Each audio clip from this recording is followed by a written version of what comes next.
Hello, आप कैसे हैं। द नॉलेज नेटवर्क पे आप लोगों को फिर से स्वागत है। तो इस वीडियो के माध्यम से एक बायोलॉजी की बहुत फेमस टॉपिक से लेके आए हुए हैं। ये जनन जनन चैप्टर, जनन जो टॉपिक है ये एक चैप्टर ही है। ये बहुत फेमस है। इसमें से हमेशा बिहार बोर्ड क्वेश्चन पूछता रहता है, या कोई भी बोर्ड में आप एग्जाम देने जाइएगा तो ये हमेशा इसे क्वेश्चन पूछते रहता है। ठीक, तो चलिए हम लोग आज बिना टाइम गवाए हुए जनन की खेल ख़त्म करने के लिए आए हुए हैं। ये लिखा हुआ बहुत छोटा है, लेकिन इसके बहुत विस्तार से इस वीडियो में चर्चा किया गया है। ठीक, अगर ये पूरे वीडियो देख लेने के बाद वीडियो आपको अच्छा लगे, आप इसे मतलब PDF नोट्स चाह रहे हैं तो इस नंबर पे मैसेज कर सकते हैं 7296055463। ठीक, चलिए हम लोग बिना टाइम गवाए हुए इस वीडियो को स्टार्ट करते हैं। तो सबसे पहले हम लोग जानेंगे कि जनन होता क्या है। ठीक, जनन होता है। सबसे पहले जानेंगे कि जनन होता क्या है, मतलब उसका परिभाषा। तो सभी जीव अपने संतति को बरकरार रखने के लिए या बढ़ावा देने के लिए अपने अंदर जनन करता है।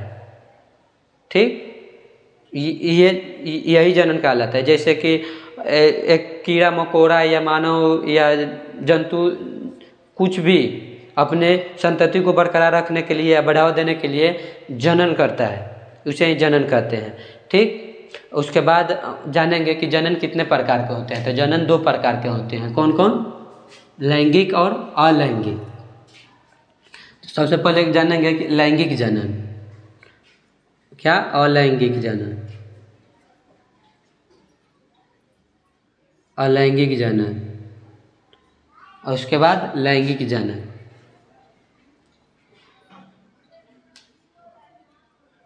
हो गया लैंगिक जनन और अलैंगिक जनन हो गया।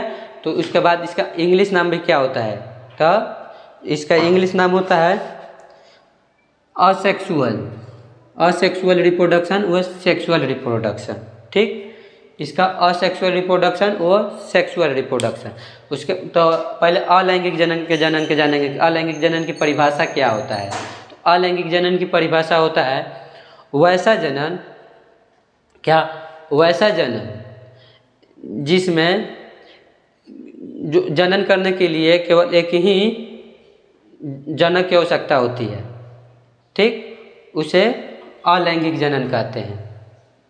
तो अलैंगिक जनन उसके बाद समझ में नहीं आया कि अलैंगिक, तो उसके बाद सबसे पहले हम लोग जानेंगे कि अलैंगिक जनन होता कहाँ पे है।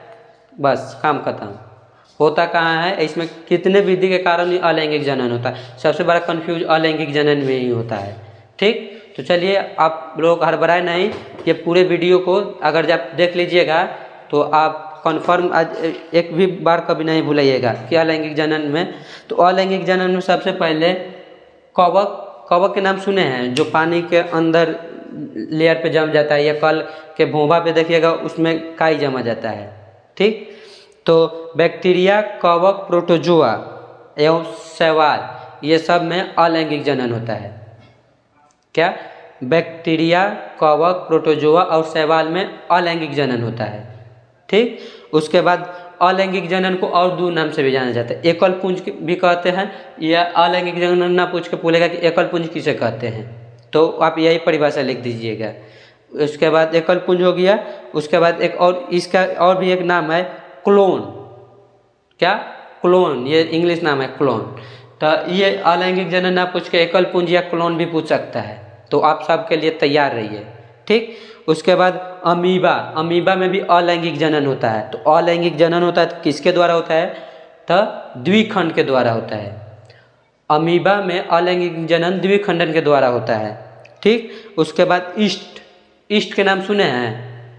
ईस्ट देखिए, अगर जो आप रोटी के जब आटा सानते हैं रोटी बनाने के लिए, अगर जो उसको आप छोड़ दीजिएगा वातावरण में, तो ऊपर वाइट कलर के लेयर जम जाएगा, उसे ही कवक कहते हैं। कवक, शैवाल कहते हैं जिसको।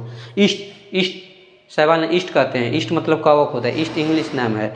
ठीक, ईस्ट मुकुलन के द्वारा होता है। क्या? ईस्ट मुकुलन के द्वारा होता है। ईस्ट अलैंगिक जनन है, लेकिन किसके द्वारा होता है? मुकुलन।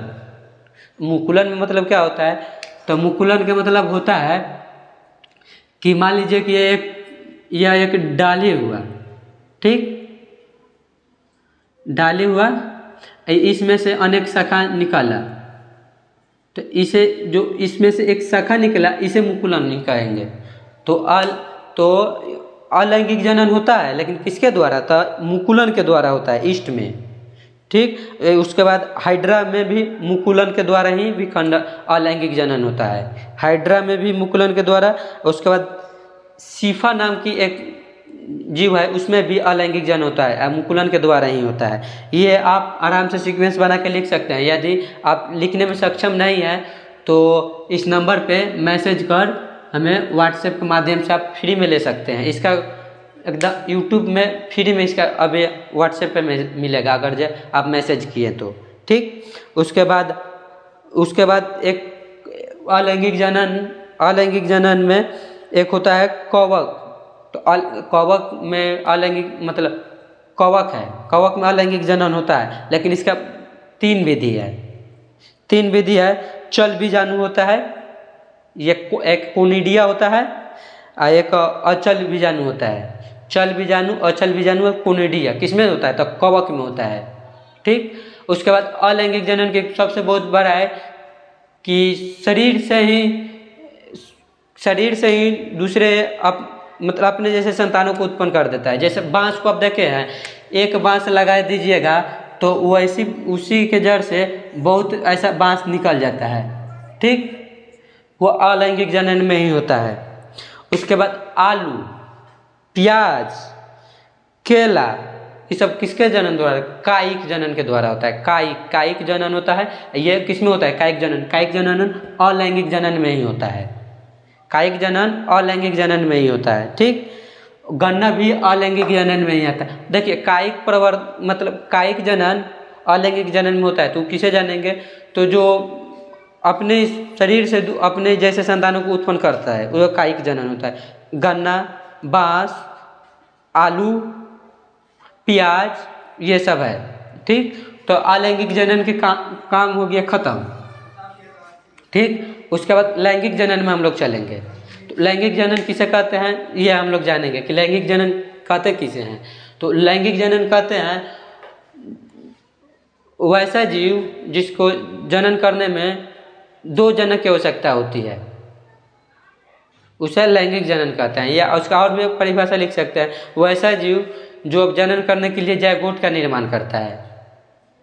ठीक, या संभोग करने के लिए मतलब होता है, वो उसमें लैंगिक जनन आता है। तो लैंगिक जनन के प्रॉफिट क्या होता है?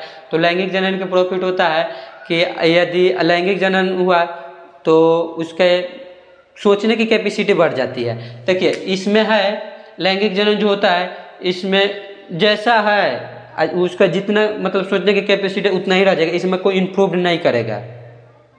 ठीक, और इसमें होता है लैंगिक जनन में होता है कि इसमें सोचने की कैपेसिटी बढ़ जाती है। सोचने की कैपेसिटी बढ़ेगी, उसके बाद आकार सेम रहता है, आकार में कोई ज़्यादा डिफरेंस नहीं होता है। ठीक, इसमें आकार में डिफरेंस होता है।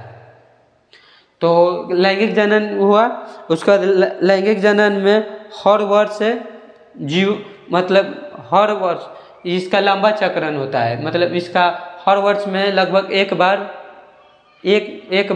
देखिए, जैसे आम के पेड़ में लैंगिक जनन होता है। आम के पेड़ में लैंगिक जनन होता है तो क्योंकि वह वर्ष में एक बार मतलब फरता है या फर लेता है, तो जो लंबा समय ले उसको वो लैंगिक जनन कहते हैं, उस जीव को लैंगिक जनन कहते हैं। जैसे मनुष्य में लैंगिक जनन होता है, कुत्ता में लैंगिक जनन होता है। ठीक, तो लैंगिक जनन हो गया। उसके बाद लैंगिक जनन की एक निषेचन पूर्ण घटनाएं एवं अनिषेचन पूर्ण घटनाएं होती है। तो यदि इसके बाद अगर ये आपकी वीडियो बढ़िया लगा तो अपने चैनल को सब्सक्राइब कर इस पूरे वीडियो को देख लिए। अगर जो आपके कोई भी कंफ्यूज है तो आप मैसेज कर सकते हैं। और इसको और आगे की जानकारी लेने के लिए अपने यूट्यूब फैमिली में आकर जोड़ दें। पूरे वीडियो देखने के लिए धन्यवाद।